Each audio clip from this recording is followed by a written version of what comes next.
Welcome to Arcade Couch, the best place to chill with friends and get your gaming goodness every Monday. My name's John Black. Joining me on the couch this week, Ashley Hobley. Hey John, excited to be here. Be sure to click the option to remove all the licensed music before you start streaming this video game. Wait, yeah, okay. Podcast. Are you? Yeah, sure. Are you I'll see you, okay? Kieran. That's like 3 weeks old. That news, but sure, Ashley, just whatever you. No, there's only this week that Cyberpunk announced that they can. In their game, you can cancel out all the licensed music so you can listen to it. Well, yeah, that's good because Twitch streamers getting. But did you guys know Cyberpunk's coming out December 10th? Is it though? It is. It has to be now. There's too much in. There's like all these banners everywhere in Melbourne. Apparently, I saw just Shannon a little bit of black tape. Well, actually, I know all the ones. So they've got like whatever you call the wall hanging ones, like like the wall posters that hang off the roof in JB. Like my local one, they've got a fuck ton of them. And if you look at them where the date is, it's clearly just a sticker that was pasted over the previous date. Yeah. Pretty easy to make another sticker. But I mean, you can, like I said, you could just put the black tape over it. Yeah. Because the PS5 and Xbox Series X nailed it. Those are both in like black tape, like looking bits. Yeah. Just put the black tape over the date. But I also thought it was funny that. Or somewhat impressive that some shipping place had to crunch to make the because they got those things out fast and worldwide, like a date change. So yeah, shit had to happen. Anyway, today on the show, it's all about the Game Awards. What about Ciaran? I said Ciaran much right as he's already said me, and I talked sorry. about you being behind it. And Dylan, I think Ashley wants to host. Do you hear that? I heard that. Sorry, I didn't hear that. I was too focused on myself. It was why somewhere in between you doing the joke and then right as Ciaran started talking, I was like, I can imagine it because I was like, I'll just. He needs a bit more of an introduction. I was doing like the narrator. It's fine. Today on the show, it's all about Game Awards. We're doing our annual. I feel like I can just call it straight up annual now, whereas maybe the second time I wasn't sure if we'd keep doing it or whatever, but it's definitely annual now.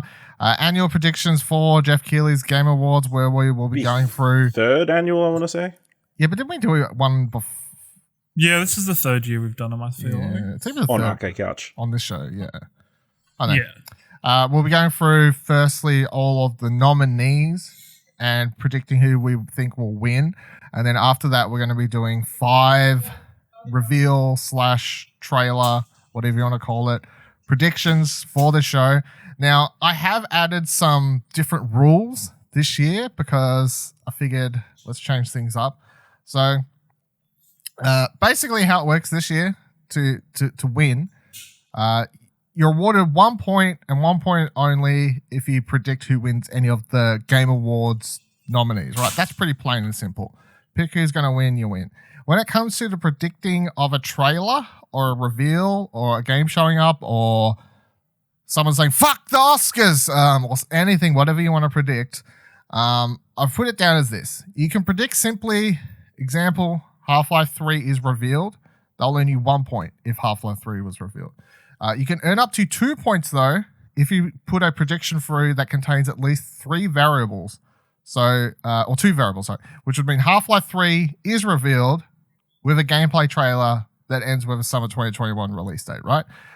If Half-Life 3 was revealed with only a summer 2021 release date, if you predicted that, you would earn 1.5 out of 2 points because you got like 2 out of 3 for your totals there. However, if Half-Life 3 was revealed and only revealed with neither of the 2 variables, you'll only earn half a point. So it's a risk reward thing. You get more points for going all out. You get less if you get fucked over, but. I don't know, might make things more interesting. Maybe we'll all just predict stuff that doesn't actually happen. So either way, it's not how it normally goes. I mean, if we get them all zeros, it doesn't really matter how difficult you went. No, but I mean, come on, how bad? Surely we're getting better at these, not worse at them. Whoever's going to predict today, Kojima's going to be there. Look, I will fulfill my destiny as predictions loser once again. But it's fine. It's what I'm here for. I hold you guys up. I made a judge's ruling after we talked about this off air. Ciaran will get to make the predictions first because he is the wooden spoon. Like, it's undoubtable that he should not just get the handicap to go first. Yes. So you win, Get in there. You win something. All right, so we're going to start off the predictions with the Esports Awards. So unless Ash wants to meme, I'm just going to run through everything I predicted, then he should probably do the same. And then if Ciaran wants to call out anything that stood out to him, then that's up to him. Otherwise, I feel like we don't obviously need to spend too much time on the esports stuff. So my predictions: best esports team, G2 Esports. Best esports host, Shocks, because I pick her every year, and I think I've won nearly every time I've picked her. Best esports game, League of Legends. Best esports event, League of Legends World Championship. Best esports coach, Zephyr. Don't know who it is. Great name. Best esports athlete, Showmaker. Don't know who that is. Great name. They're my predictions. Ash? Best esports team, Damn One Gaming. Best esports host, Shocks, who will be going for 3 years in a row. Esports Game of the Year, League of Legends. Esports Event, League of Legends World Championship. Esports Coach, Grabs. Esports Athlete, Crimsix. Great name, that. Grabs as well. That's Grabs. Crabs. Good old Crabs. Okay. Hopefully there's not too much grabbing. I was bad All right. coach. Best esports team. We're going back to back. Not back to back as in the awards, but back to back as in the Overwatch League. San Francisco Shock. They're 2 years in a row. For esports host, I've gone Golden Boy, who has not only ascended past esports, he has gone to wrestling. He has gone all over the place working with The Rock. Best esports game, which I thought this category was kind of weird, but still Valorant was the best esports game in my opinion. Best esports event was League of Legends World Championship 2020. Best coach is Mr. Krusty himself from the San Francisco Shock. And best esports athlete, I've got Ian Crimsix Porter of Call of Duty. Did anything stand out from this year's nominees to you in particular? I thought Surprising Overwatch wasn't nominated. I'm surprised game? Overwatch.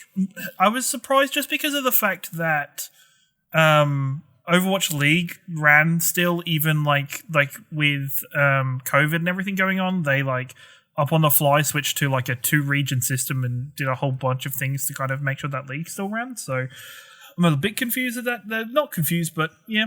I think considering it won last year as well. Yeah. Yeah, exactly. So. And I do think esports athlete is very interesting, considering there are 2 League of Legends players, 2 Call of Duty players, and a CS:GO player. Is it weird that 2 lots of it, the 2 League of Legends players and the 2 Call of Duty players are from the same team? No, because I think the 2 Call of Duty players, I think, are Dallas Empire, I believe. Yep. Who were kind of the juggernauts of the Call of Duty League, the CDL. And I could definitely see the 2 of the same team. It's kind of weird. I don't know. The CSGO player just is Zyru just seems a little bit out of left field for me, but it's interesting. It's just I do wish kind of in esports athlete they maybe represented more games within that. If those it should be try and just top of each game. Yeah, exactly. It should be going for that and pushing for that at the same time. So it's very much a matter of trying to.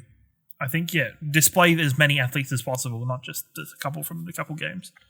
I mean, if they were doing these predictions somewhat better, you would have best fighting games athlete, best something else athlete. You know what I mean? There would be... I'm sure there's an Esports Awards somewhere. There probably is something. There is definitely, yeah.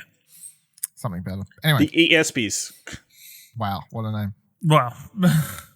All right, so that's the esports stuff. So let's get into what I just put down in my notes as the regular awards, because I didn't want to be wow. I don't know. All right, so if you're playing along at home, we are going from bottom to top. So we are starting with best debut game. I'm going to make sure this year to remember to read all of the descriptors, because sometimes they're a bit confusing. But so best debut game. For the best debut game created by a new independent studio. So let's swing it around. Let's go the probably order. We'll do the rest of predictions now. So we'll go Ciaran, Ash, me. All right, Ciaran, who you got? I got Carrion for best debut game. I think out of the nominees, even though Phasmophobia was probably the most that had the biggest game in terms of like Twitch streamers and kind of playing together in multiplayer. I think Carrion was the most interesting concept out of these games, and even just looking at it from like Dylan's reviews and the way Dylan's talked about it, I think it had the most impact as well on a whole. Ash? I went Phasmophobia because obviously it's the one that people are still talking about. It's still getting a lot of people are still discovering it, and I will not be one of them. So we're starting off interesting because we've all picked something different. So I've gone with Roki from Polygon Treehouse. So I think even though I haven't played it yet, although I want to, I think that has seen a lot of critical acclaim from basically anyone who has played it. Lots of great reviews. I know Karen got lots of great reviews, including from yours truly, but I feel like Roki was the more, at least from what I saw, because obviously if you're predicting these awards again, you're trying to think what people would be voting for, so I'm going to go with Roki. I think Phasmophobia would be a completely... That's just like a YouTube stream meme game. That's a YouTube and Twitch thing, I think. Like, I don't see it being big among the game kind of reviewer kind of culture, like community. It just doesn't seem to hit that mark for me. No. All right, next category is for Content Creator of the Year, for a streamer, content creator who has made an important and positive impact on the community in 2020. Ciaran, who have you... Oh, hold on. Let me change this on the road. Let me read all the nominees. I should have done that for the last one. No, fuck it. I'll just go back one.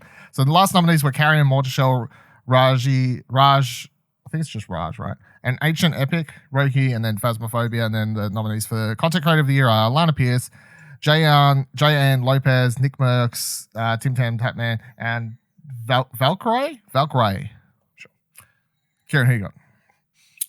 This was like really hard considering I think I am a fan of at least 3 out of 5 of these content creators, but I actually went for Valkyrie this one. I think she's done amazing work since moving over to YouTube. I think she's one of YouTube's largest streamers, and the work she's done on the platform is really good to try and I guess break the stigma around streaming platforms. I think up until this year, even including myself, YouTube was looked down upon as a streaming platform and opportunity for streamers.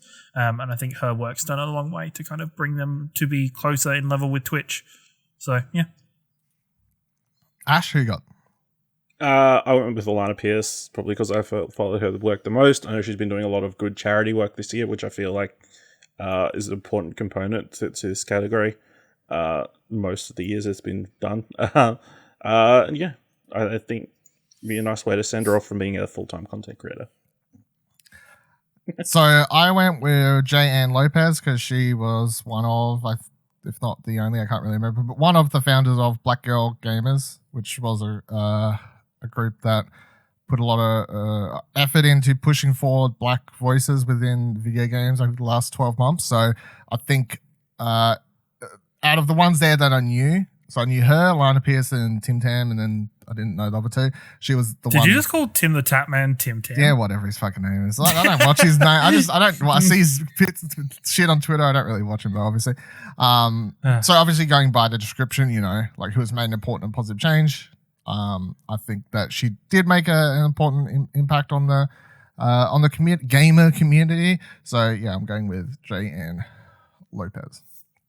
Next nominees are for Best Multiplayer Game for Outstanding Online Multiplayer Gameplay and Design, including co-op and massively multiplayer experiences, irrespective of the game's genre or platform. The nominees are Animal Crossing New Horizons, Among Us, Call of Duty Warzone, Fall Guys Ultimate Knockout, and Valorant.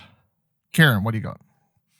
I went with what I think has been the largest of the multiplayer games, in my opinion, especially with Fall Guys coming out this year. It was a very surprise. I think Among Us has reached people beyond just your normal gaming community. I have people that don't really play games very much that are playing Among Us and involved in Among Us. I think Among Us itself, in terms of YouTube videos and content in general, has been freaking massive this year. I think, Among Us is definitely the winner for this one.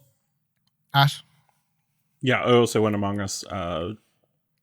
Just captured the imagination this year, even though it is kind of sneaking in there, seeing as it was a game from like 2 years ago or something, but because of the mobile version, I guess it counts. No, the Game Awards, Jeff is pretty like, if something is big enough in a year, he'll allow it to get nominated. He said that he's pretty flimsy on the rules. You could say the same thing about Call of Duty Warzone. Yeah, it came out last year. That's true. Yeah. Didn't Valorant come? Was Valorant this year? Was it really? Valorant was this year. Valorant was May/June this year. Wow. Don't remember feeling like the world was anyone was talking about that, but that's fine.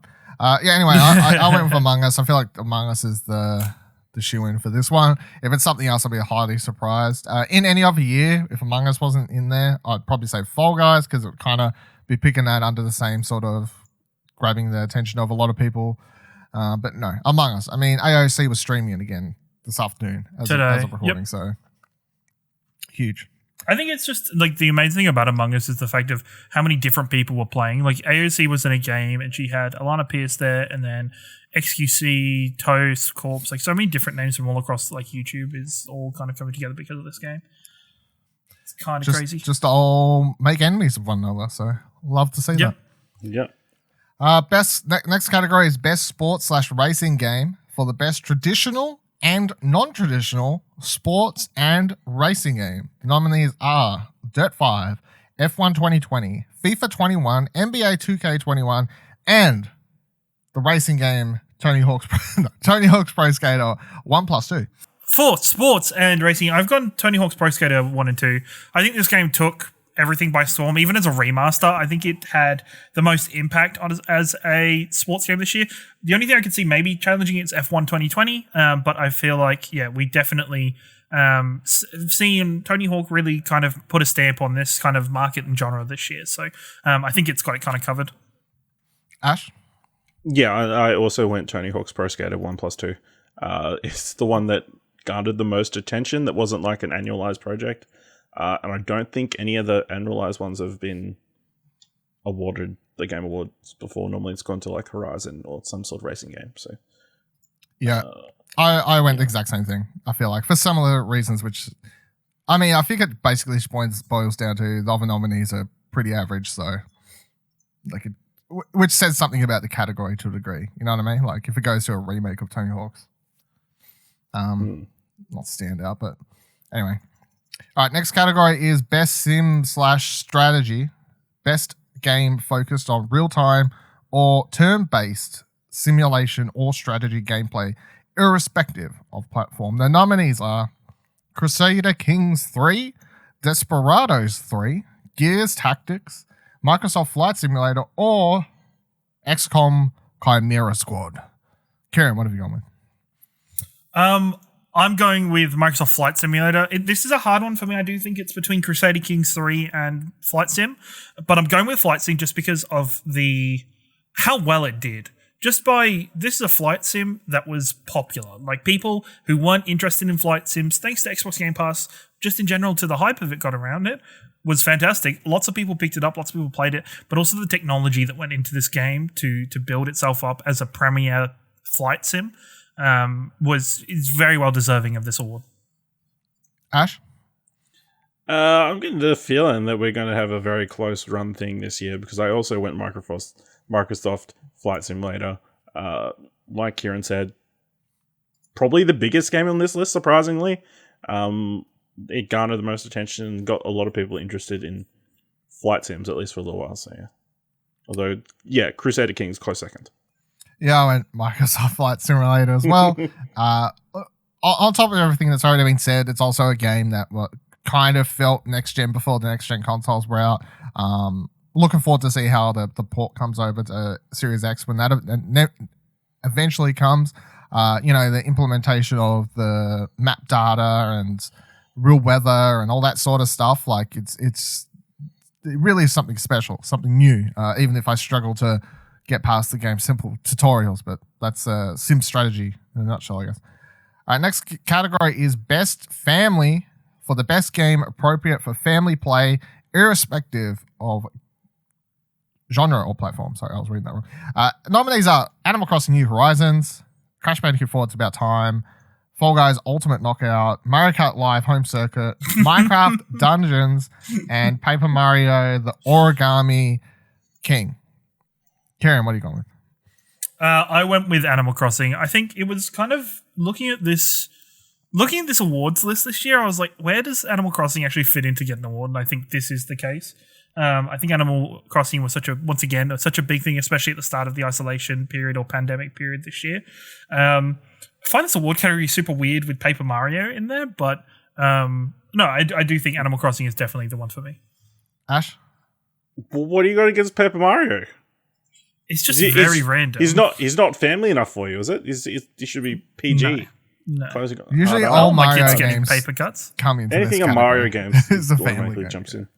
Yeah. I don't know what you would nominate instead. But I also went Animal Crossing. I mean, this is the year. This is the year that Animal Crossing became one of Nintendo's premier franchises. I think. Obviously, everyone had to be playing it. As our own Ciaran Henriques could attest, even though he barely touched it after he bought it. But if you weren't playing Animal Crossing, you weren't cool at the start of the year. So Ciaran loves to be cool, doesn't he? Craves it. Look, I just like to be involved. Okay, leave me alone.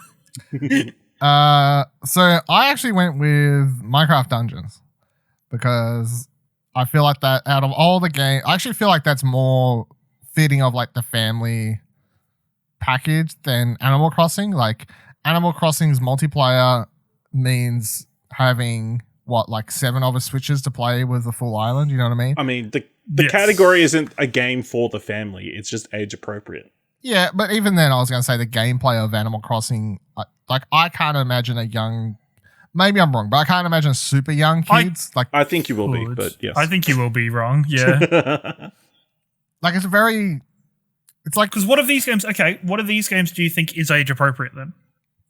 Minecraft Dungeons, Mario Kart Home Circuit. Wow, the game in which you beat things to Mario death? Kart Home Circuit, you have to, okay, parents, you have to go out and buy a Switch and then go out and buy another obviously $150 you're thing. not buying it. Oh wait, you have 2 children? That is no. You have that 2 is children? the stupid. You have 2 children? That's what, better buy another one. $300 you of cards can for my keep that kids. as a negative, but saying that parents you have to buy a Switch is a criticism for the game is literally the equivalent of saying you want to get Animal Crossing kids, you have to buy a Switch. Like it's the same thing. No, sorry. My point wasn't you have to buy a Switch. My point was you have to buy an extra peripheral just to play it. And if you have more than one kid, you need to buy more than one peripheral. It's not much more expensive than a game like any other game. It's like $150 or whatever it is. Like, yeah, but if I buy $150 game for my kids, there's generally 2 player within that game. What if you only have one kid? Then it's a perfect family game. Yeah. Damn. Why are you discriminating against one-child families? Yeah.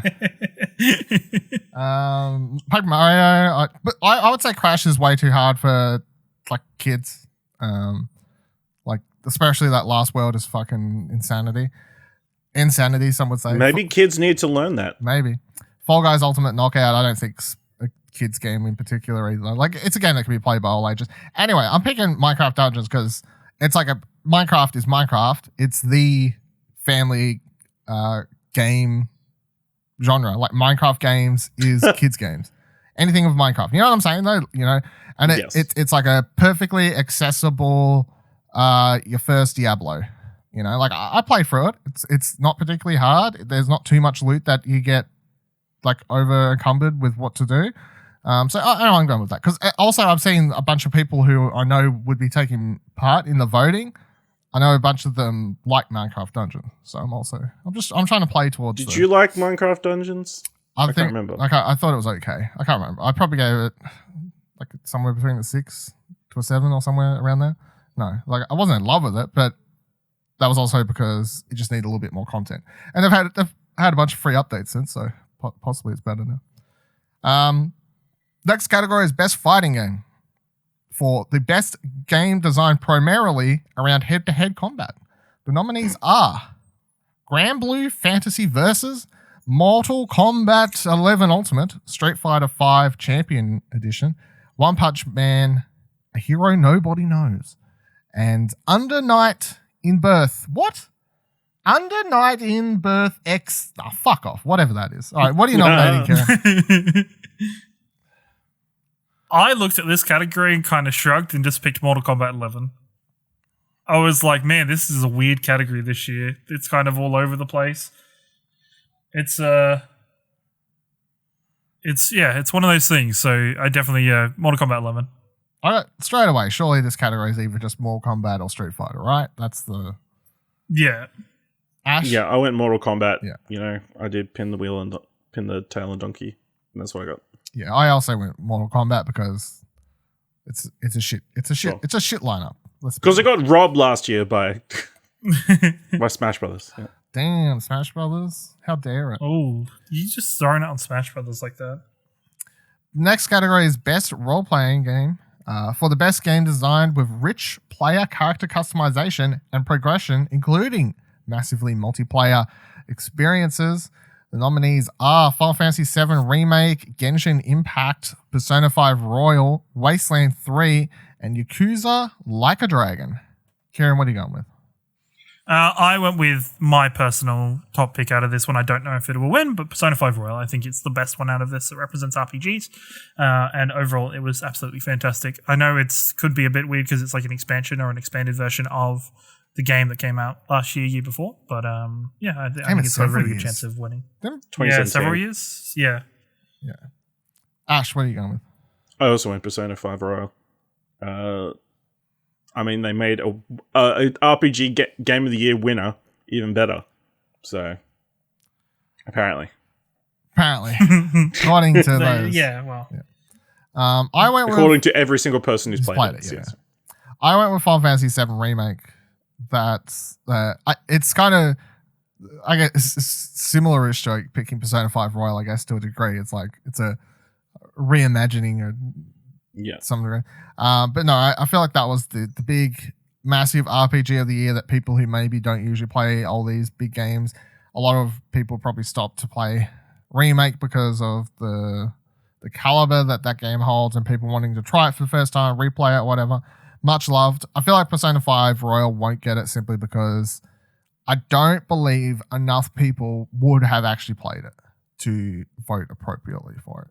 Like, I feel like the hardcore Persona fans played it, and that's the primary people who probably played it. But I don't think the people voting, especially if they'd already played Persona 5 Royal, Persona 5, would have made the time to replay or play Royal to vote on it. So that's why I'm going with that. Next category is Best Action Adventure. For the Best Action Adventure game, combining combat with traversal and puzzle solving. The nominees are Assassin's Creed Valhalla, Ghost of Tsushima, Marvel Spider-Man Miles Morales, Ori and the Will of the Wisps, Star Wars Jedi Fallen Order, and The Last of Us Part 2. Ciaran? In this one went with Ghost of Tsushima. I think this was one of the harder categories for me, especially since I picked this. I have played Ori, and Ori definitely deserves to be up here for it. But I think Ghost did some really fantastic things with the action-adventure genre in general this year. I think its setting and the whole kind of way the game's set up and plays out and the general exploration of that game is absolutely fantastic. So it definitely deserves an award here. Ash? I went Marvel Spider-Man Miles Morales, one of my favorite games of the year. If we talk about, if traversal's the thing that is separating action and action-adventure, the best game with traversal is Spider-Man. I mean, I want to see it. I hope it gets some love. Yeah. I'm going to say Spider-Man's not in the picture because of how close the voting was done for this list. I don't know. We'll see. But I did pick Ghost of Tsushima as well. I feel like that game is like the big action-adventure game of the year that everyone was kind of in love with. And even it got that secondary push by the multiplayer, the Legends update as well for it. So yeah. Like I feel like there was one big open world game out of this list that most people seem to love and play this year. I would say it was Ghost. Like out of all the ones here, I know some people are a bit angry that this is the one where they could have seen Star Wars winning because it kind of just missed out of the nomination period last year. But them's the breaks. But no, because it wasn't as good as people thought. No, well, that too. Yeah. In our opinion, yeah. In our opinion. It's not as good as the games that came out this year. So, I mean, that tells us something. A lot of games that came out last year, so. Well, it may have been better than the games that came out last year, but it wasn't eligible. So. Yeah. I can't even remember what was nominated. It's probably Assassin. It's probably similar looking fucking. Listen, Sekiro won, remember? Oh yeah, did it? For best action adventure, and then Game of the Year did it. Yeah. Oh, there you go. No, I wouldn't have beat Sekiro then. It was, it's a game that wanted to be a FromSoft game. It wouldn't have beat FromSoft. Dun dun dun. Next nominee, best action. Yeah. For the best game in the action genre, focused primarily on combat, the nominees are Doom Eternal, Hades, Half-Life Alyx, Neo 2, and Streets of Rage 4. Ciaran, what have you got? I think this vote's kind of predictable from me, but Hades definitely takes this one. I think Hades did so much this year and was so, once again, popular and so kind of at the forward thought of probably all these games, sadly, even compared to Doom and Half-Life Alyx. I think it's, fantastic and deserves, I think he's going to get this one. Ash? I've gone Doom in this category. I think, obviously, everybody's loved the combat in that game. I think the combat is why it's in the Game of the Year discussion. So, best action game. I think I've got money on Hades picking up all the elsewhere. So. I went with Hades as well because, I mean, it's everyone who plays it falls in love. If everyone loves the story, that's one thing, but everyone falls in love with that game firstly because the combat feels so good. I feel like, obviously such a big part of it. Doom Eternal, lots of people do love, but I feel like more people would put over Hades in this regard because it's just new or fresh. Doom Eternal is like somewhat more of the same, and like Hades is a little bit fresher. So I don't know. Do you want to know who won the category last year? Who? Devil May Cry 5 over Apex Legends, Astral Chain, Call of Duty, Modern Warfare, Gears of War 5, and Metro Exodus. So I mean, I haven't played it, so I can't tell you how repetitive it is, but it's the fifth one of a series, so maybe a little bit. People love the repetitive stuff. Yeah. Next category was innovation in accessibility, recognizing software and or hardware that is pushing the medium forward by adding features, technology, and content to help games be played and enjoyed by an even wider audience. The nominees for this category are Assassin's Creed Valhalla, Grounded, Root. Sorry, I nearly said Hyperfoot. What a game that would be. Hyperdot. What? Is it? Really? Oh, it is too. There you go. Hyperdot. Jesus Christ. Even better. Said I made up two names in this game. The Last of Us Part 2 and Watch Dogs Legion. Or Legion, if I'm just fucking up everything's name. Ciaran, what are you picking? Last of Us Part 2. I think when this game came out, from the looking viewpoint of innovation and accessibility, this was the game. Everything about this game, the range of accessibility tools that were added to this game were fantastic. The fact that Sony then went out and passed on that accessibility tool to every other development team that it has is absolutely fantastic. And I think The Last of Us really does need to be rewarded for that. Ash?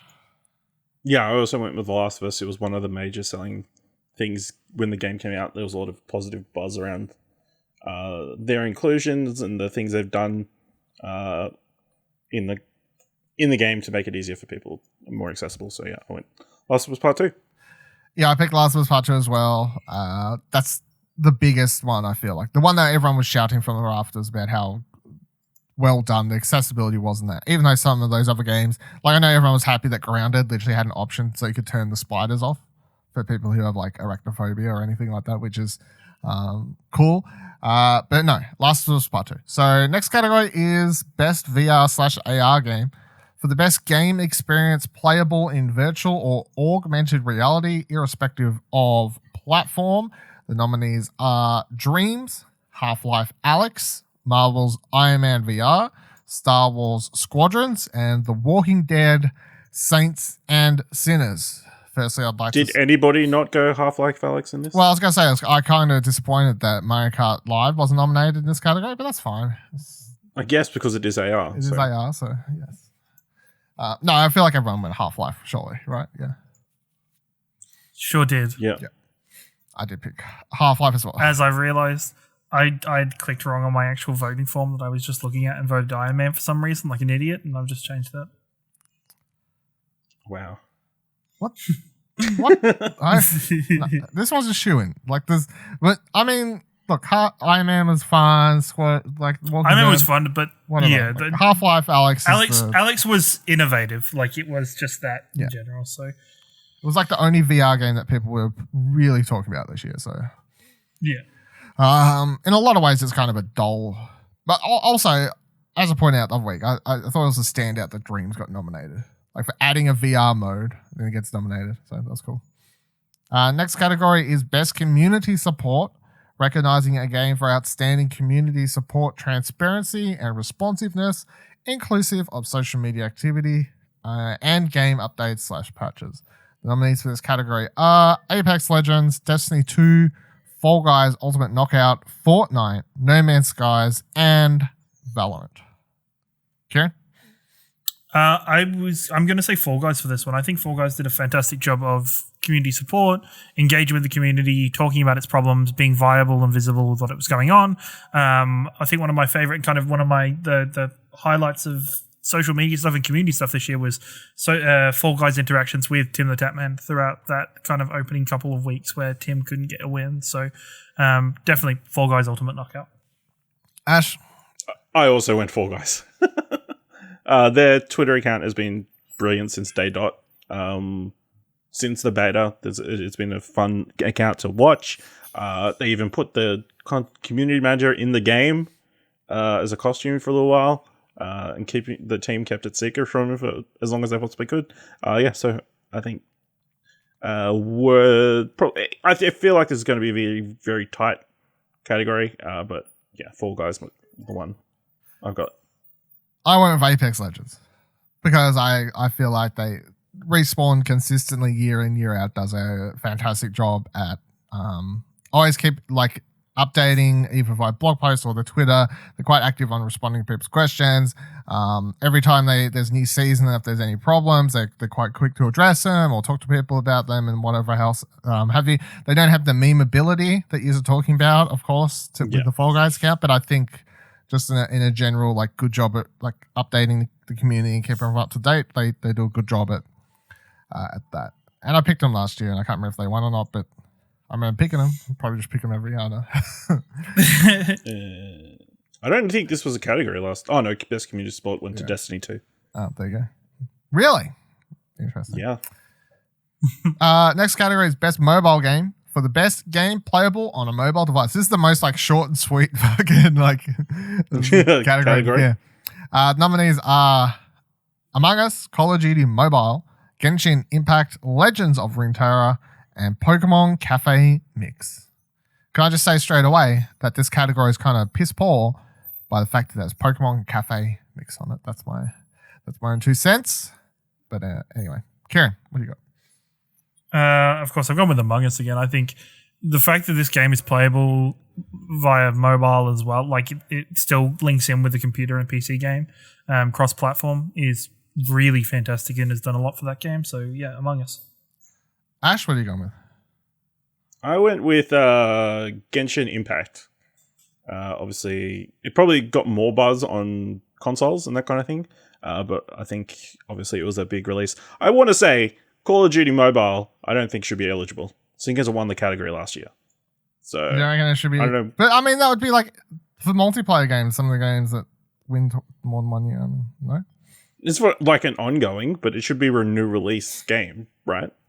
I mean, I don't know. It's not our award, so it's up to Jeff. In my opinion, Jeff, let us know because I don't think it's good. Unless they retitled it, then to try and get the award, But, yeah.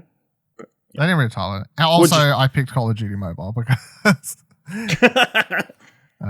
it won last year, and it's still been super popular still this year. And look, after it won last year, and I was like, this game, how could it win? Surely it's shit. I've played it, like dabbled in it every now and then throughout the year whenever there's been like a major content update. I had it on my phone, I see an email come through, I jump in, I play like 1 or 2 rounds. It's legit pretty good on phone. Like as far as first person shooters go with like touch controls and everything, it's probably the best first person shooter touch controls I've played. So I'll give it credit where credit's due. Good enough to win twice for the same game. I mean, we'll find out soon enough. Best. Hold on. Best indie. Best indie. Best right, indie yeah, I got is lost there. next, my guy. Best indie category. Oh, sorry. For outstanding creative and technical achievement in a game made outside the traditional publisher system. The nominees for this award are Ciaran, Fall Guys Ultimate Knockout, Hades, Spelunky 2, and Spiritfarer. Ash, what are you going with? Ciaran, what are you going with? Hades. Whatever. I was going to say, well, Ash has done mine as well. So Hades, yeah, for both of us is Yeah, I've gone with. for me, I think it's the clear choice here. I've gone with Hades as well. Strong category, but Hades is like way ahead of the other four. I mean, I'd be a bit tilted if like Fall Guys got this over Hades. I'd be a little bit tilted. You'll be fine. You'll survive. It might pick up other awards, you know.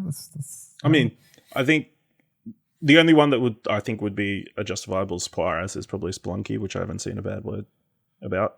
But I feel like the community around that is quite small, so whereas Hades captured the imagination. Yeah. Best ongoing game is the next category. Awarded to a game for outstanding development of ongoing content that evolves the player experience over time. The nominees for this category are Apex Legends, Destiny 2, Call of Duty Warzone, Fortnite, and No Man's Sky. Ciaran, what are you going with? I went with Apex Legends here. I think this is a two-horse race between Fortnite and Apex, and I don't think Fortnite did enough this year. Really, I don't think Fortnite has quite had the same hype as it has previous years.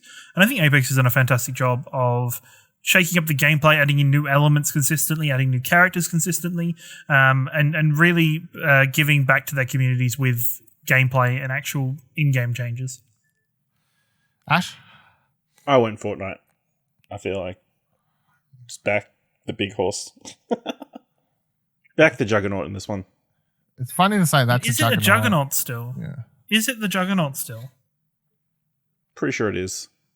Not like by name it is, but in terms of what has it done this year? What has Fortnite done? What has it done? It's pissed off Apple. That's what it's done this year. True. True. I don't know if that's a category like for this to win because it pissed off Apple, but you're correct. It's the game has gotten so big it's left the actual virtual world and it's come into the real world. Wouldn't surprise me. Elon Musk has partnered up. I went with Apex Legends. Obviously slightly biased, but also I feel like it's literally its latest season has added fucking a vehicle, and a whole new map, vehicle, bunch of new characters. Always expanding the way they've been building on the story, adding new stuff to do. I feel like Apex Legends is the game that's like constantly growing and changing, and really cool to see. Next category is games for impact. For a thought-provoking game with pro-social meaning or message. The nominees for this category are If Found, Kentucky Road Zero TV edition, Spiritfarer, Tell Me Why, and Through the Darkest of Times. Ciaran, what are you going with? I think I've gone with the only one that I've played of this category is Tell Me Why. I think it definitely did a fantastic job with its source material and with the topics it tackled. So, I think Microsoft and Donut did a really good job. Ash? Yeah, I also went Tell Me Why, which is probably the bigger name out of that list, so that's probably why I was drawn to it, I would suspect, yeah. Yeah, I went with Tell Me Why as well. I feel like it's the one that'll be most played, most popular of this bunch. Like, I know people who play Spirit say it's really good. I want to go actually finish Kentucky Road Zero because I actually brought it off Steam like fucking 8 years ago, and that's how long that game's taken to finish, so it has nothing on Telltale, but Tell Me Why I'll go with. Next category is the hot topic of the night. Best performance awarded to an individual for voice over. Really, voice over acting? They don't just say voice acting. Like, what is it? Is like the proper terminology voice over acting? Is that a thing? Am I just like calling this out for no reason? Because voice over acting would be voice only acting. And then they've got motion. Yeah, but like if they said voice acting and motion and or performance capture, that would, you know what I mean? Like, anyway, it doesn't matter. Awarded to an individual for voice over acting, motion and or performance capture. The nominees for this category are Ashley Johnson as Ellie in The Last of Us Part 2, Laura Bailey as Abby in The Last of Us Part 2. Spoilers. I don't know if that's a spoiler to say that she plays a character, but that's Daisuke Tsuji as Jin Sakai in Ghost of Tsushima, Logan Cunningham as Hades in Hades, and Naji Jeddah as Miles Morales in Marvel Spider-Man Miles Morales. Ciaran, what are you going with? I went with Laura Bailey as Abby. I think Ashley's always been that role since Last of Us 1, of course, and she's grown into that role and has owned that role. I think Laura Bailey's role was the hardest of the roles among these categories. I think she did an amazing job with it.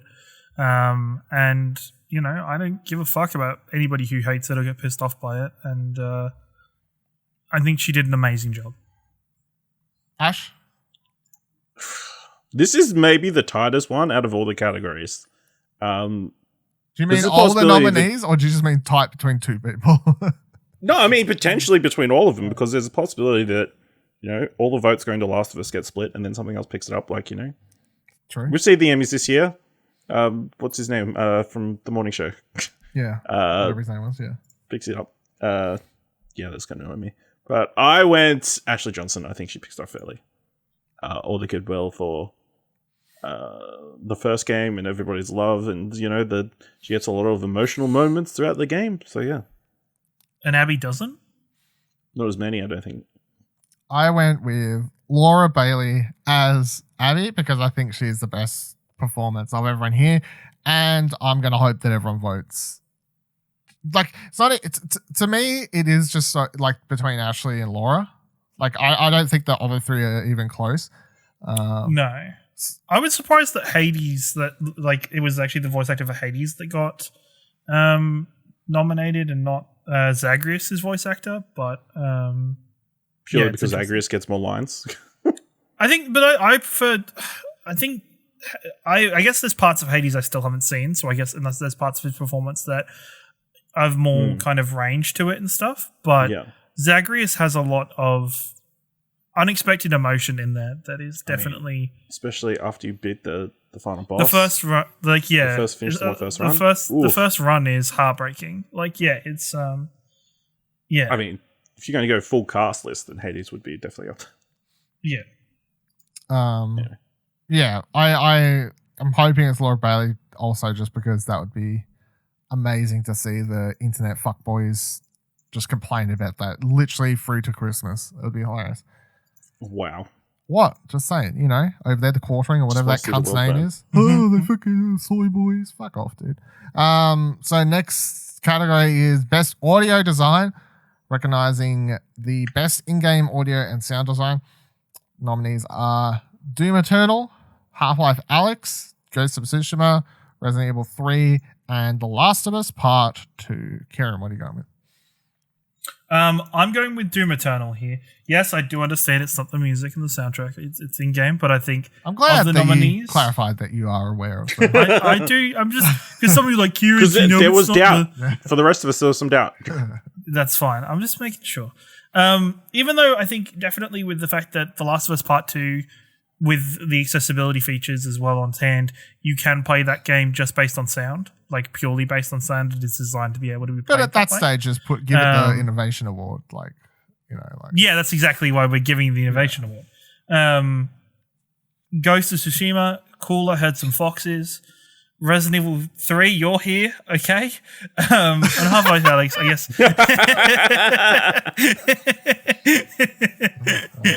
You were here just to fill class numbers, Resident Evil 3. I think Doom Eternal definitely for this one. Ash, who are you going with? I went with Last of Us Part 2, I feel like. It's a hard one to pick, I think. You love the noise of those clickers in the distance. I love the noise of the clickers and the noise gunshots and the screaming. It's the clickers and the you can't see. It's the whistling. That's what it is. Actually, that whistling's fucked up. That whistling.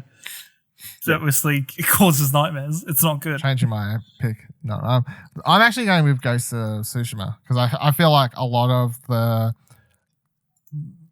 a lot of the world design like is marred with the audio design in that game, especially going with like the HUDless and wind and the wind chimes and all this like sort of stuff, and hearing people off in the distance. And like I thought the audio design in that game is really quite good.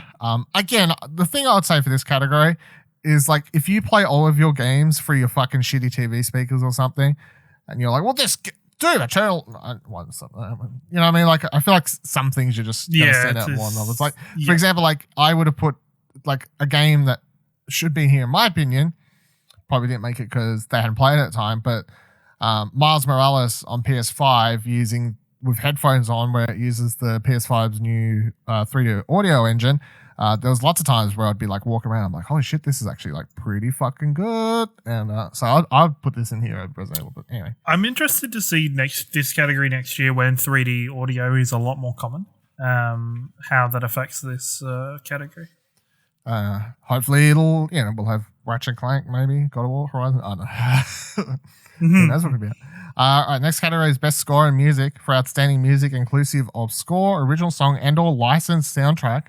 Nominees are Doom Eternal, composed by Mick Gordon, Final Fantasy VII Remake, composed by Naboo. Oh my god, I set myself down a path of This is Studio Ghibli all over again, yes. Naboo Yumamatsu, Masashi Hamazu, and Mitsusu Suzuki. Hades, composed by Darren Korb. Ori and the Will of the Wisps. Nailed it. I was like, is that name so easy? And I'm thinking about it wrong. But anyway, Hades, composed by Gareth Cocker. And The Last of Us Part 2, composed by Gustavo Santaolalla. Additional music by Mark Quayle. Who are you going with, Karen? I went with Hades. It's the only one of these soundtracks, at least, that I listen to outside of the game. And I still put this on while I'm working and stuff because I really enjoy the soundtrack in general. I find the score itself is phenomenal to play to and hypes you up during play. And I love every minute of it. Ash? I also went Hades. Great score. It has to be if you're going to play the game so much. Over and over and over. The score has to be great. And then the musical pieces within, without spoiling the game too much, are really enjoyable to listen to.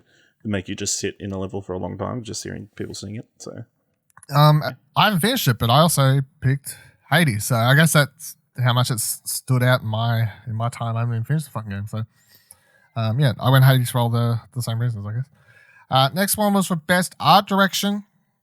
For outstanding creative and/or technical achievement in artistic design and animation.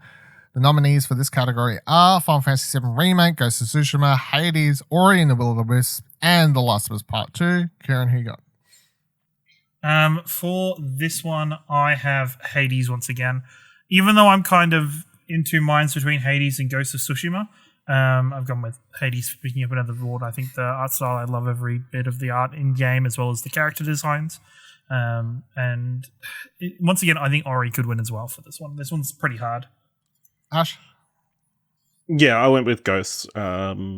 It's kind of built on its artistic style.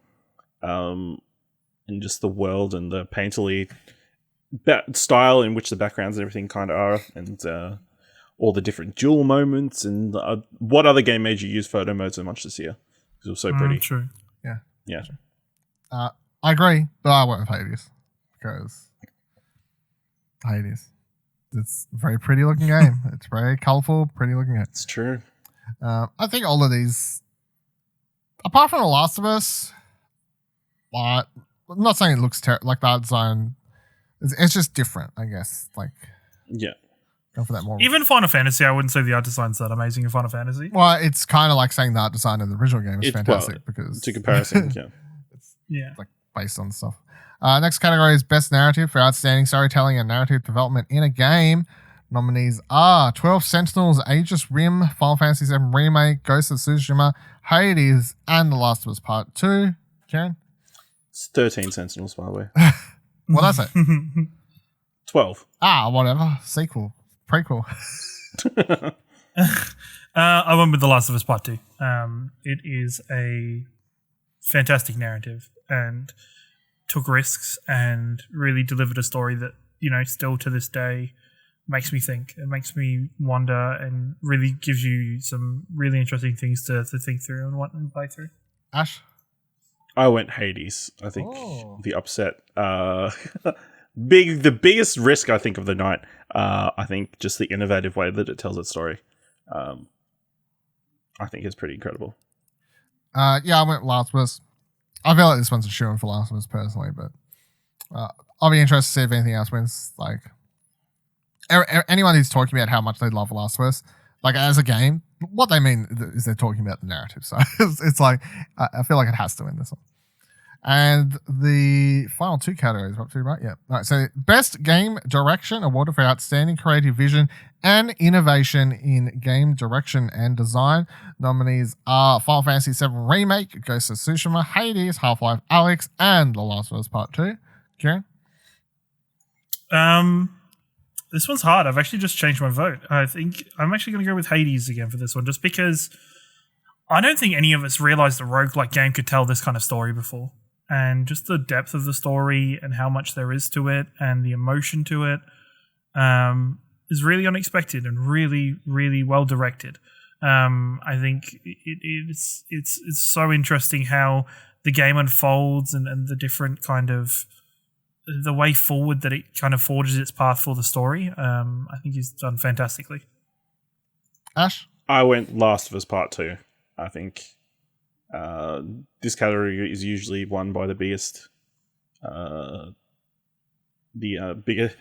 big names, but also the most acted, I guess, games. So last year was Death Stranding, year before God of War. So yeah, Neil Druckmann fits the category of those names, I would arguably say. So Yeah. I'd be surprised if it was anyone else. I'm going with Hades as well. Because basically, with the same things that Ciaran was saying, I agree. Like, everything Ash is saying makes sense for it to be Last of Us, but it doesn't line up with what the actual category is. So yeah, that's the thing. I think the just based on director Neil Druckmann should just get awards, but I think The Last of Us 2, honestly, The Last of Us Part 2 honestly does what it did in Last of Us Part 1. Like, I don't think it does anything different in terms of direction overly so. Whereas I think Hades is really refreshing in that kind of sense. And what it did is it took a different approach to storytelling. All right. Final category. Wait, I don't know if you want to include this, but there was the most anticipated game Fuck that category. That was only voted on Twitter. Yeah. That's why it's not on the list. We're not including it. No, we're not. We're not including all the awards, is what you're saying. Yeah, we're skipping that award because let me put in words / writing now. Any award for most anticipated anything is a stupid award. That's my. My money's on God of War sequel. Oh wow. There's so many fucking things. It's like, sequel, something sequel, something sequel. I'm like, wow. Well, I guess it's I mean, yeah, they're all sequel. Oh no, that's not true. Elden Ring's got nominated, so that's not sequel. Fucking stupid award. It's not in this list because it's not a real award. I bet you it'll be announced like right before the show or some stupid thing anyway. No, it'll be like one of the biggest ones of the night. Yeah, I'm sure. Game of the year. Recognizing a game that delivers the absolute best experience across all creative and technical fields. The nominees for Game of the Year are Doom Eternal, Final Fantasy VII Remake, Ghost of Tsushima, Hades, Animal Crossing New Horizons, and The Last of Us Part 2. Ciaran, what have you gone with? Game of the Year, Last of Us Part 2.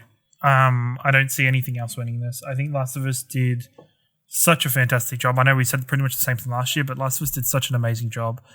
It took on the hype that was the Last of Us Part 1 and it excelled and it went further than anything we could have predicted. So I'm super excited for it and I definitely am excited for it to get Game of the Year and to piss some people off. Ash? Yeah, Last of Us Part 2, it's hard to see. As great as the games are on that list, it's hard to see anything but Last of Us Part 2 winning this award. It just cleaned up the golden joysticks. And it's been critically beloved by the type of people who are voting on this and judging on this category. So, Last of Us Part 2 for me. Dylan. I've gone with Hades for my pick. I'm going for the upset. Or I don't even know if it'd be like a full upset. Ciaran, this is good news for you. This is, I know, right? I normally go for the upset. You know, I mean, so I picked best game direction, Hades, art direction, you know, score, music. Like, I feel like they're given narrative, The Last of Us Part 2, but like looking at everything else I picked, I'm like, how could I not have Hades pick up the game of the year? Come on, like, I don't know, like, if it won, would it be that crazy? Like, sure, I don't I'd think love it'd be crazy. it to win, Not but at all. I don't would think love it's going to. yeah, but like out of all the other ones, if would you consider it, like, would it not be like the runner-up in some ways? You know what I mean? I think the thing that would potentially be holding it back for a lot of people is that it's a Switch/PC game. And it didn't get a big push on Switch. Yeah. I feel like this game has been it's been running on word of mouth, and that's great, but word of mouth only goes so far, you know? Yeah. I don't know. It's interesting. Anyway, I'm sticking my foot out there. We'll see what happens. Yep. You know, not one I'm fully confident in, but honestly, if I picked Last of Us, I don't think I would have been fully confident either. So here we are.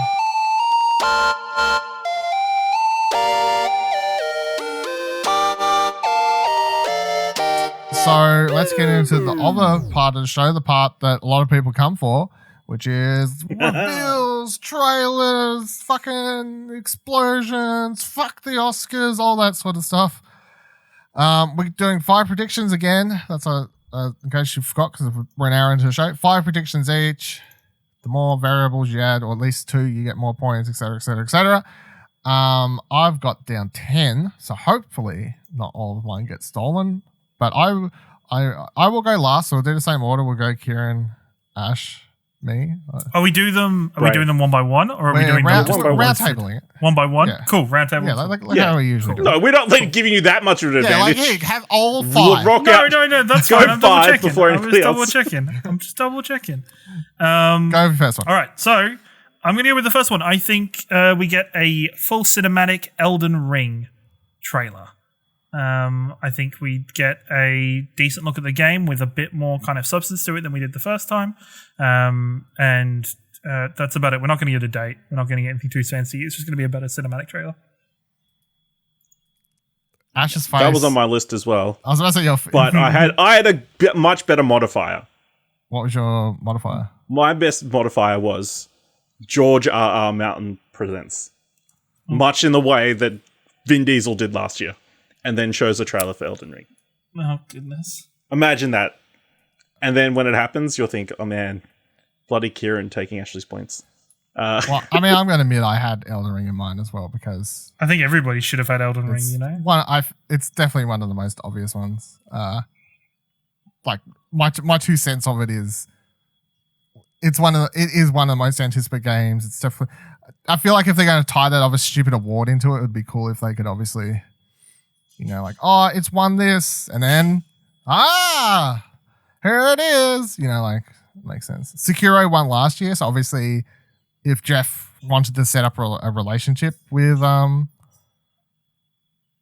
Software, handing them an award was probably a good idea. Good way to go about it, to help him get his foot in there. But yeah. All right, Ash, what's your one? I'll go reasonably vague-ish one. I'm going to say at least 6 new IP games are shown from third-party publishers or indies. Let's boil this down. At least 6 new IP games are shown from indie publishers. Is that what you're... Indie or third-party. Or third-party. Actually, I don't feel like that's too big of a call, considering last year he had the Epic Game Store deal or whatever it was, and they kept showing...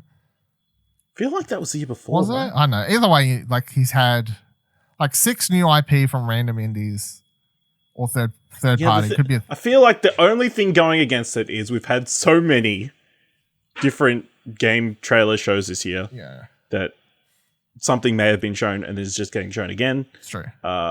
Or the big hitters have been saving all their trailers for big stuff for the Game Awards.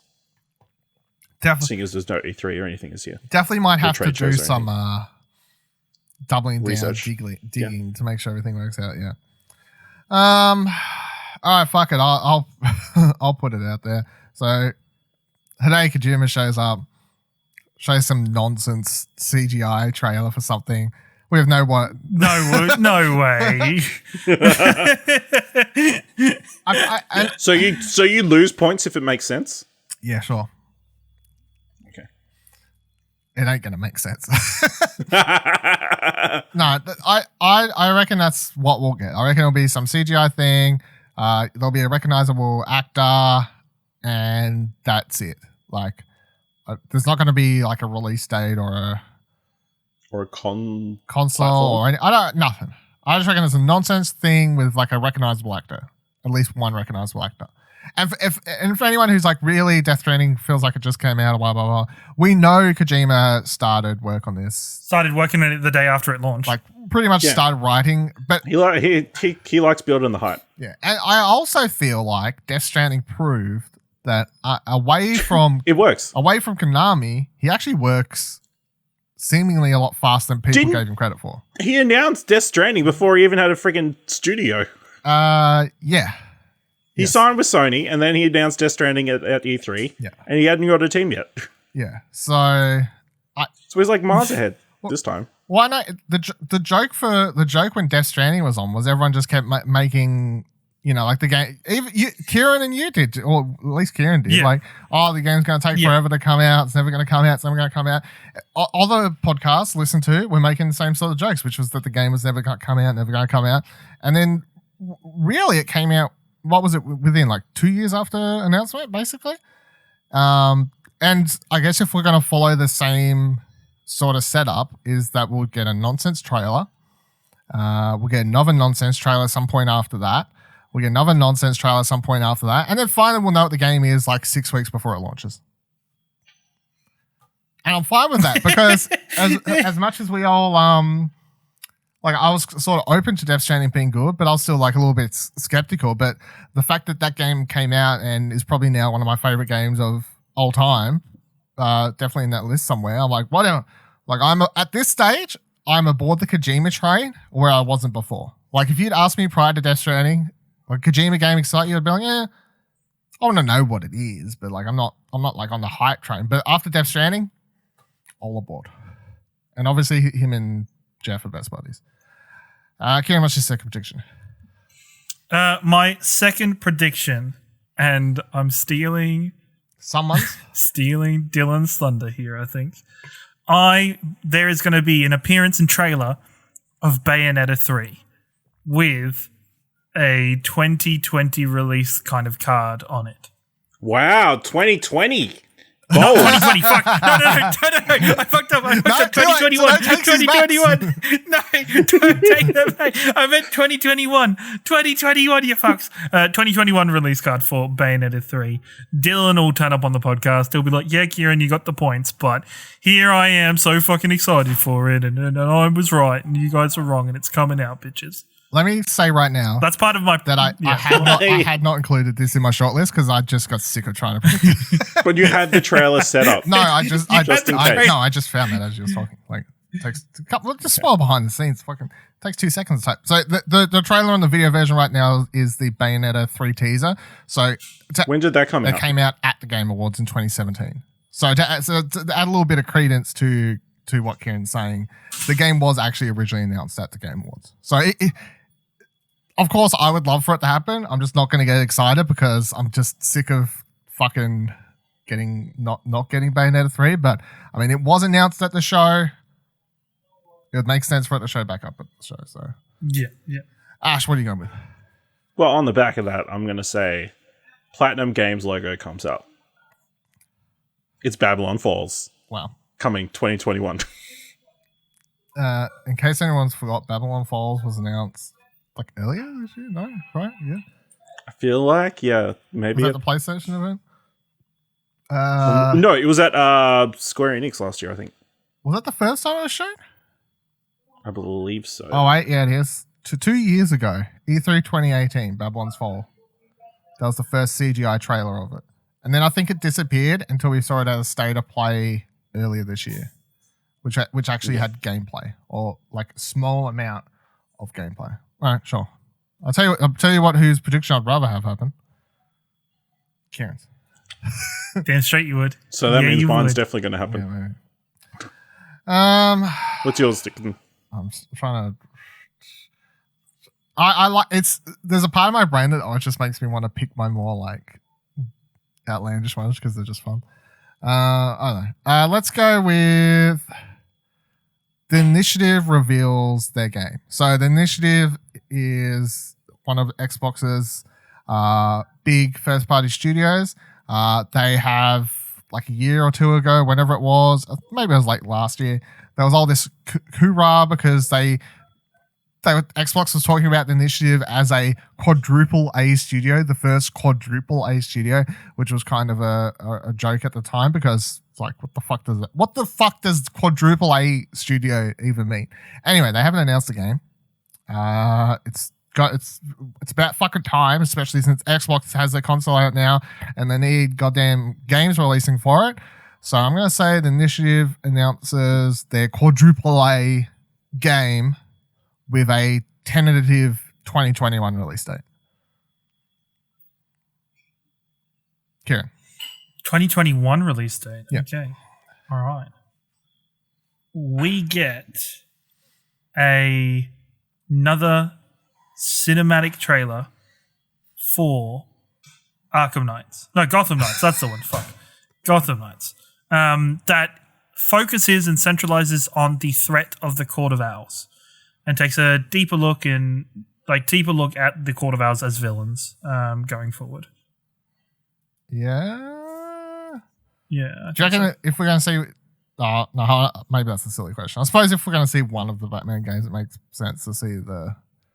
Because this one's supposed to come out like next year, right? Wasn't it? Yes. This one is closer than the Suicide Squad game. Suicide Squad was 2022 or something ridiculous. So Yes. Yeah. I guess it makes sense. Yeah. All right. Ash, what's your next one? My next one, we get a video for Senua Saga Hellblade 2. It's more of like a developer interview where they talk about the game and where they're at and what to expect. And then we get a date of June/July 2021. So obviously this would make sense because the game was announced at the Game Awards last year, obviously. Yep. My only thing that I'd put against your prediction is that Ninja Theory does already release, like semi-regularly, their own like developer diaries online on their YouTube channel where they just talk about stuff. So yeah, so why not do it for the Game Awards? That's one way you can look at it, sure. All right, my one, I'm going to go with... So, all right, I'll bounce off Ciaran's, and I'll say that Warner Brothers shows up, but they show up to show off Hogwarts Legacy trailer with gameplay and a release date. That's what I'm going with. Hogwarts. Because everyone's talking about old mate Hogwarts at the moment. Mads Mikkelsen, all that stuff. Everyone loves it.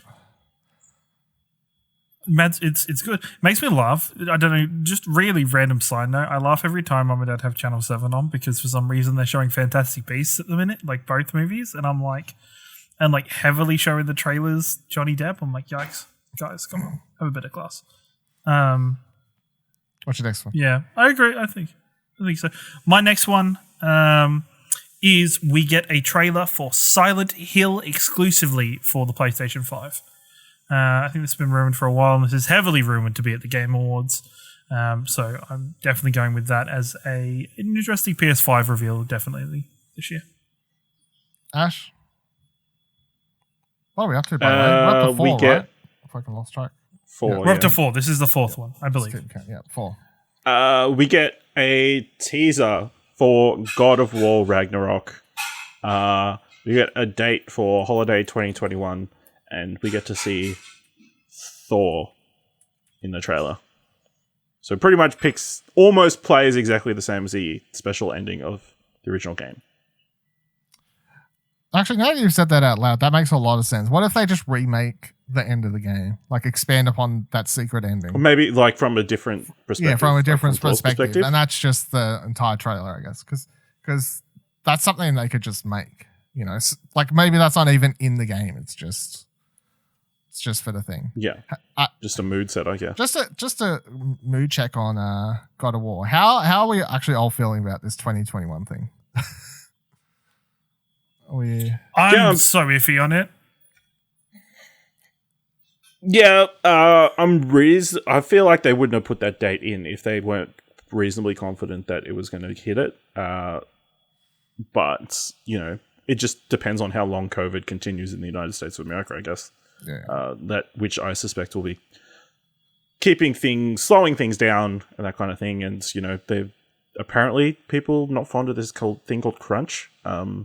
So the pretty good chance they'll get delayed into 2022. But yes, they'll stick to 2021 still. Yeah, I had that one down. God of War something of a proper trailer.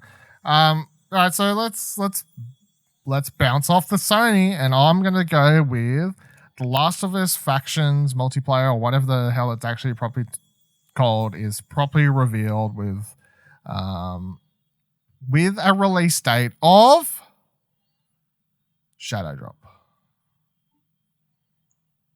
It's out tomorrow or today, somewhere in that time period. Sorry, what game was it again? Last of Us Factions. Ooh, yeah, that's that possibility. Last of Us Factions, free to play. Shadow Drop. Play it now. Play it now. Or tomorrow. Whatever. It's not bad. It's not bad. That's what I'm going with. Imagine Buddy Watson's face. Buddy just needed to change his pants. Yeah. That's what happened. The idea. Goodness. Ciaran, what's your last one? Nintendo rocks the house down with a Breath of the Wild 2 trailer. I thought you was going to say another Smash character. In the award show. No, fuck no. That would have been an easy guess, though. Who would he rock the house? Who would rock down the house? Like a Smash character? I can't put The Rock in Smash. Maybe. No. It'd be like Kratos or somebody after Thingy has. I said it on Twitter. Astro. Astro? Put Astro in Smash Brothers. That would make sense. So what are you going with Breath of the Wild? The are you just going with trailer, or are you going with Breath of the Wild? Like any other? All right, with a 2021 release date. I don't feel like that's too big of a call because I don't think that's too big either. For next year or the years coming. So yeah, no, I don't think that's too big at all. All right, let's change it to holiday 2021. Yeah, let's do holiday 2021. Screw it. All right, I can get down with that. In case anyone's forgot, they did already show a trailer for this game. Well, they did last year at the Game Awards. So. Was it last year? Hold on, let me double check on this fucking thing. That was last year at the Game Awards. Yeah, it was like one of the last things they showed. No, this was E3 2019. Was it? Oh, okay. I don't think it was Game Awards, but no E3 anymore. So Nintendo has a relationship with Game Awards over the years, so I wouldn't put it past it to be announced. So, Ash, what's your last thing? Yeah, I'm gonna go for it. Spider-Man 2, we get a teaser. Oh shit. Dated 2022, and the main basis of the teaser is we get to meet Harry Osborn. Yeah. Maybe like Peter meets him at the airport or something. Airport seems weird. Maybe he just bumps into Peter. You know? Just bumps into him. And you get a tease as to like maybe something's on his neck. Oh shit. Little black thing. Oh shit. There we go. Yeah, that'd be cool. I was going to add it's voiced by Troy Baker, but I feel like that especially after Miles, and I just realized Troy Baker was in that. That'd be silly. Troy Baker wasn't that? It's true. Nolan North. Would it be too much if we have if this is announced at Game Awards? Would it seem too much to have a Spider-Man, God of War, Horizon, Ratchet and Clank all announced? Yeah, that'd be too much. Gran Turismo, like all like to have for PlayStation 2 and to have all those games announced in the works. No, because PlayStation's whole plan is to run on new games, big games that you have to buy day one, full price. So what a shitty system.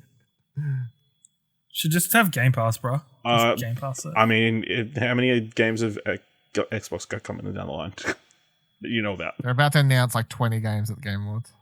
Probably. Have you seen like the amount of freaking stuff the amount of studios they bought 2-3 years ago now? They've got to be coming out with stuff now. It's what everyone's been. They gotta be. They just gotta be, guys. They just gotta be. Please. He's already dead. I don't know which of my last two I feel. Fuck. Alright, I'll go with Final Fantasy VII Remake. Next gen version announced with increased visual fidelity, frame rate, couple new missions added, or something along those lines. Announced, and then a teaser for Remake Part 2 is also shown. So, like, they come out, they hook, line, sinker, soul. They're like, Final Fantasy, oh, it's just Remake. Oh, cool. I guess I'll play it again. New missions, something like some sort of new content, not big. And then, of course, once that trailer ends, it's like a little teaser for whatever Remake Part 2 is called, or whatever the fuck they end up calling it. That's what I'm going to go with. I'm going to say. But that makes sense. Because also Square Enix loves re-releasing this shit, so it makes sense. They love it. It's called Final Fantasy VII Remake 3.87 / quarter 2 days hyphen. Eris dies on Disc 2. Sorry, before Disc 2. Or does she? Or does she? Yeah, edition.com. All right, so that'll do it for our predictions. That's it. Predictions for the winners, predictions for the awards, and predictions for trailers. What a great time it's been. The Game Awards are on December, off the top of my head, was it December 11th, 11 a.m. Australian time? I believe that is correct. Australian Eastern Daylight Australian Time. Eastern Daylight Time. So if you're Ash, that's 10 a.m., whatever bullshit time. Thank God. Yeah. Why, you got work or something? Probably. Yeah, I think I work, but later in the day. But anyway, so anyways, that's completely off topic. Yeah, so Jeff, you could keep it to a nice, concise hour-long show. Yeah. So I can watch all of it before I have to You go know to work. this shit's going to be like... There's no way it's going to be like an 2.5 hour. to 3 hours. 2.5. It's going to be like 5 hours. It's all good. Love it. Eat it up. Look on Twitter, see everyone Hey, complaining. actually present everybody their awards this year. Yeah. Do it better. I'm hoping... We'll pre-record that stuff. well, I don't know. Like, Put it online. the only comparison we have is like the Oscars, which they did a pretty good job at hosting. The Emmys. Yeah. Or the Emmys, sorry. They did a pretty good job at like COVID award show. I think obviously then somewhere between Jeff's Gamescom show and that has to be this, right? You know what I mean? I think as long as he doesn't just do the thing where he announces the winners. And they don't have a speech. There's no speeches. Yeah, that'd be silly. Yeah. And hopefully he doesn't just have them waiting on a Zoom call and they have shitty internet. No. And Let them know beforehand. Pre-record all that stuff. Yeah. Get your presentation nice and tight. Yeah, exactly. But yeah, it'll be interesting to see. The other thing about this year is because of COVID. Is there going to be an orchestra this year? I'm going to assume/hope so because it'd be fucking weird. We do know that it's going to be in several parts of the world though. So because of COVID, he's having like a host in Europe somewhere, wherever it was, like someone in Japan, somewhere else. Like I think it's in 4 different countries or something like that. It's taking place. So Jeff, if you need somebody, in Australia, hit us up. We're fine. That'll do it for this week's episode of Arcade Couch. Don't forget you can follow us on Twitter by heading to explosionnetwork.com/Twitter. You can find all the... Let us know who's going to win. That's a very long tweet, but feel free to do a whole thread. Oh, you mean who's going to win out of us? Okay, yeah. Yeah. No, me. You got to back the dark horse. Back the underdog. Okay. Well, bets are on bet.com or whatever the fuck it's called. We'll see you here next week, and then we'll see you the week after talking about the awards. Until then, have a good one. Bye. Hey, don't forget you can subscribe to the show wherever you're currently listening, and you can drop a review if you can. Find more great shows like this and more content over at explosionnetwork.com, and please consider supporting us for as little as $1 over on our Ko-fi page by heading to explosionnetwork.com/support. Thanks for listening.